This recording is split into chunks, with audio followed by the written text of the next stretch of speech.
સુરત હીરા ઉદ્યોગમાં આવેલી ભયંકર મંદી મુદ્દે રાજકોટના સાંસદ પરસોત્તમ રૂપાલાએ લોકસભામાં કરી રજૂઆત।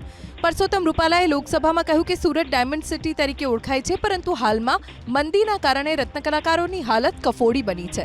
રત્નકલાકારોના બાળકોને ફી ભરવામાં પણ તકલીફ પડી રહી છે। ત્યારે કેન્દ્ર સરકારે રાજ્ય સરકાર સાથે મળીને રત્નકલાકારોના બાળકોનો અભ્યાસ ન રોકાય, તેમનું વર્ષ ન બગડે, આરોગ્યની સુવિધા પૂરી પાડવામાં આવે તેવો અનુરોધ કર્યો। अभी वर्तमान में डायमंड सिटी में डायमंड में जो मंदी चल रही है, उस मंदी के वजह से उनमें काम करने वाले, मजदूरी करने वाले कारीगरों का बड़ा खस्ता हाल हो रहा है। मेरी आपके माध्यम से सरकार से गुजारिश है कि राज्य सरकार के साथ मिलकर उन कामदारों के बच्चों की पढ़ाई न रुक जाए।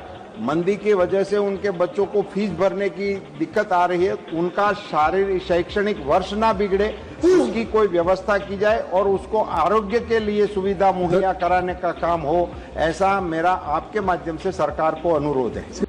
हीरा मंदीनो मुद्दो उठाववा बदल गुजरात हीरा एसोसिएशन तरफथी सांसद परसोत्तमभाई रूपालानो आभार मानवामां आव्यो। साथे ज हीरा उद्योगने बचाववा हीरा विकास बोर्ड बनाववा, साथे ज हीरा उद्योगमां काम करता लोको माटे शिक्षण अने आरोग्यनी मदद करवा विनंती करी।